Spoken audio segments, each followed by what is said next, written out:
Hello and welcome to Paint a Beautiful Picture. My name is Violet Newby. I would like to share just a little bit about myself.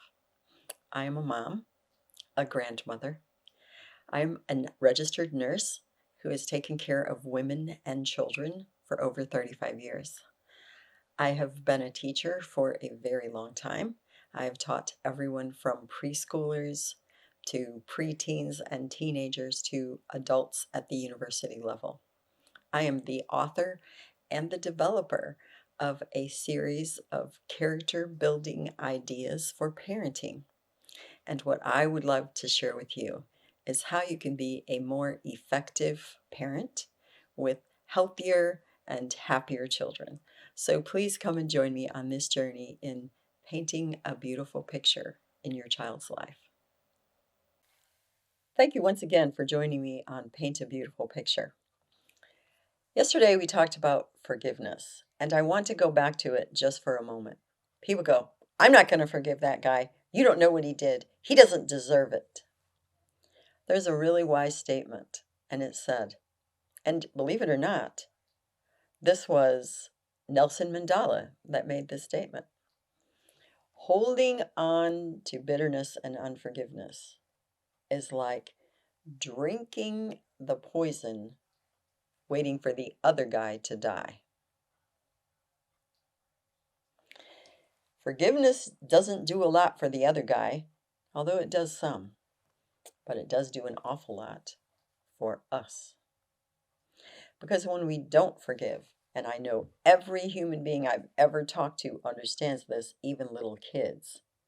When someone does something wrong to us, and we go over it again, and we go, oh, that jerk, they said, blah, blah, blah, they did, oh, oh, and it just feeds that anger and that unrest inside of us. It's not helping us. And if we keep doing that long enough, pretty soon we're going to be a bitter, nasty, horrible human being because it's poisoning us.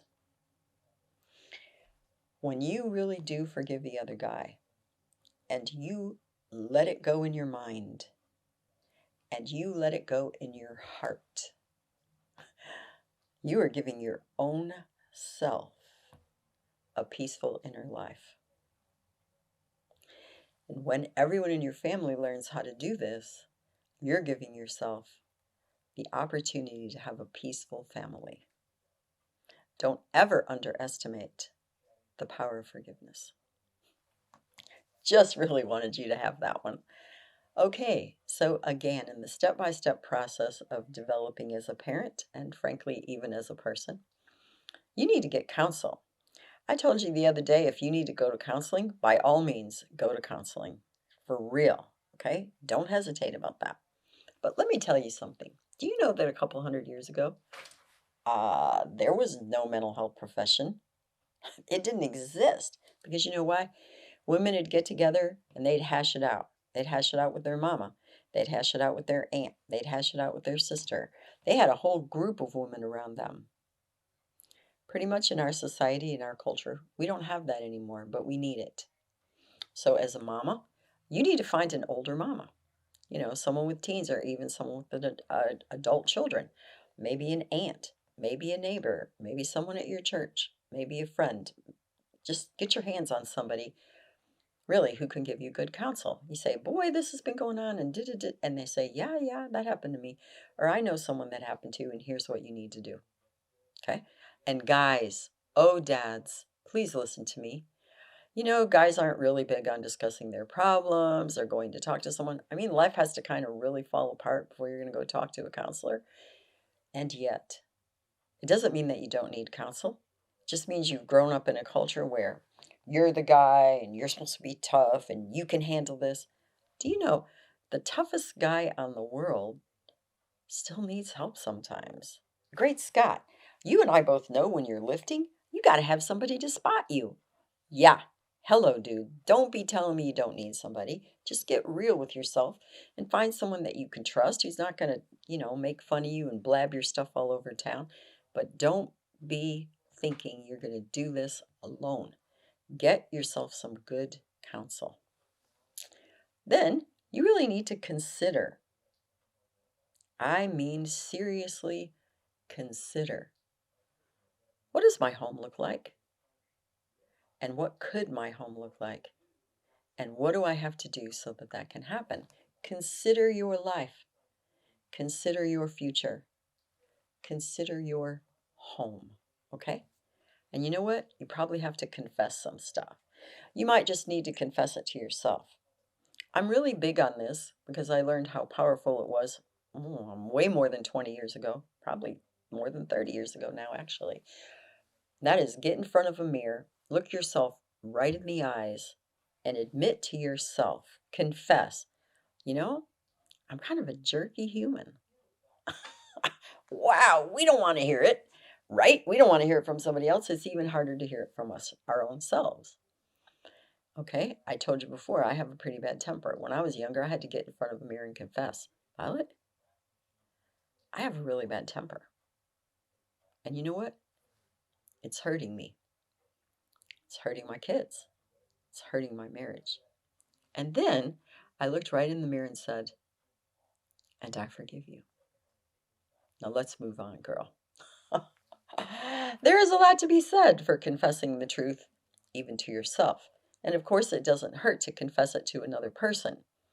If you have a great relationship, you can confess it to your spouse.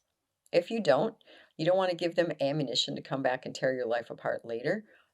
You might go to the person who's mentoring you or the person who's been counseling you. If you don't know a single safe human, then by all means go to God. But learn how to confess the real truth about who you are and the places that you need forgiveness so that you can find that freedom. Then you need to commit. You need to commit to doing better. You need to commit to being a better human. You need to commit to being a better father or being a better mother. And I believe in the power of commitment so much. I think that you should say it to your kids. You should call a specific family night. Make a really nice meal. If the kids like spaghetti, make spaghetti and garlic bread. I don't really care. It doesn't have to be filet mignon. And then you say, I called this meeting because I recognize that some things in our family haven't been the greatest. And I have part of that. And I'm going to own up to my part of that. And then I'm going to commit to each and every one of you, and I mean look them in the eyes around the table, that I'm going to do better. I mean, you can commit that to your spouse in front of your kids. That's very powerful. You can commit that to your children. You need to make commitments. It's going to be better. Now, remember, I told you, right now we're in the listening and learning phase. This is educational. I don't want you to sit down tomorrow night. That's not what I'm saying to you.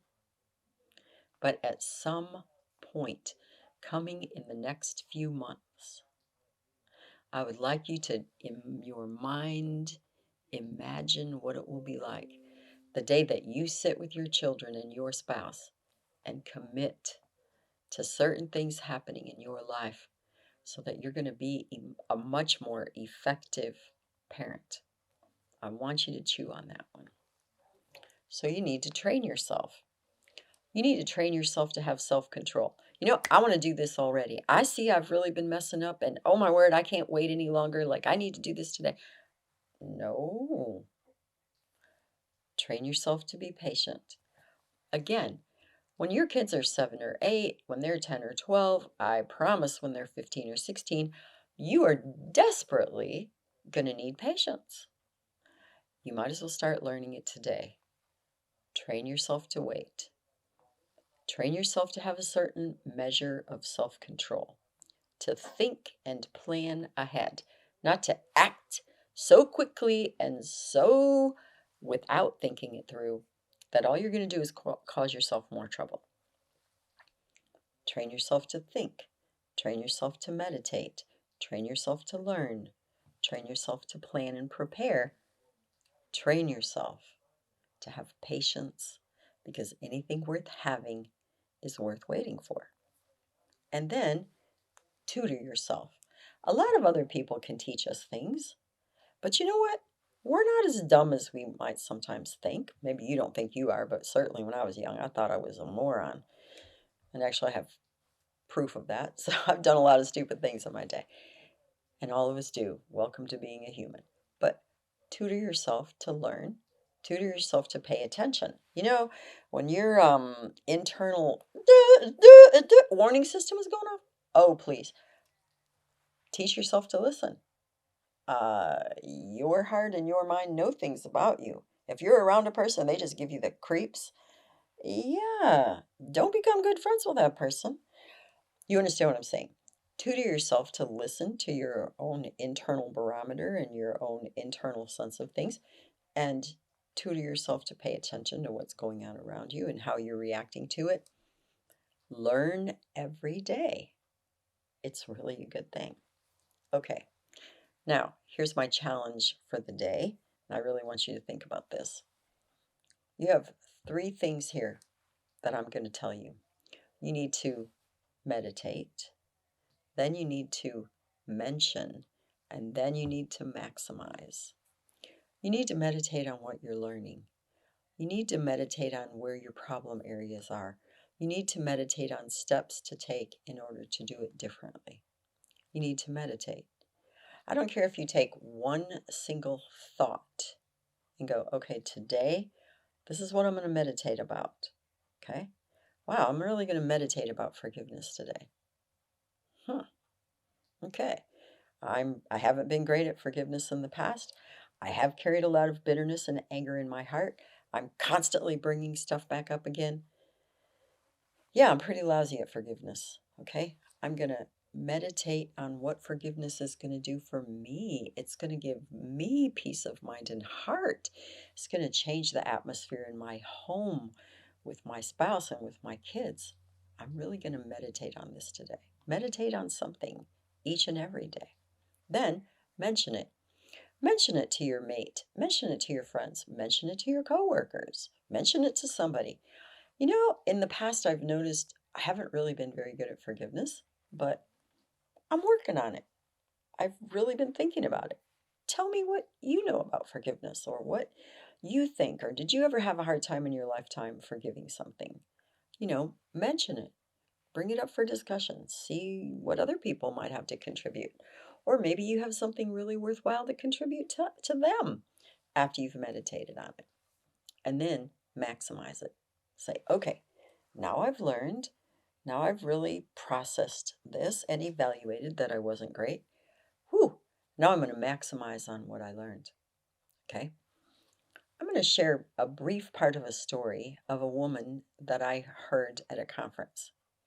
She had been horribly abused by a number of members in her family, and she just couldn't let it go. She'd been through years of counseling. It was horrible, and it had a daily impact on her life. And she said she was having a conversation with God, and He said, write it all down. Just so you know how bad it was, it filled up 2 books full. It was really awful. And then God told her to light a fire in her fireplace and burn it up as it was consumed, to just let it all go. She said for months she held on to those books. She couldn't let it go.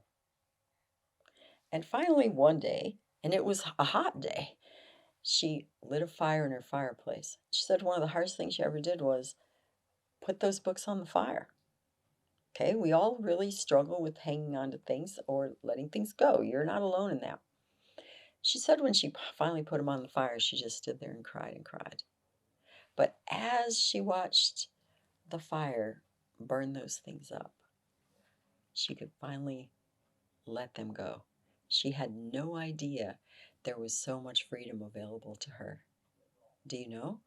You may not understand yet what that will accomplish in your relationships, but I promise you, if you commit to maximizing on what you have learned and what we will learn together, it will change the picture of the world you live in and the world you're bringing your children up in. I am so thankful that you are continuing to walk this journey with me. I invite you to persevere one step, one day at a time on this journey of being a parent. And I will look forward to seeing you very soon again. Thank you. You may find additional information on our paintabeautifulpicture.com website. Additionally, you may watch me on Rumble, and you may also listen to a podcast on Buzzsprout or Spreaker, all under the name Paint a Beautiful Picture. If you like this video, please give me a thumbs up. You may subscribe, and if you are interested in receiving notifications, please hit the notifications button.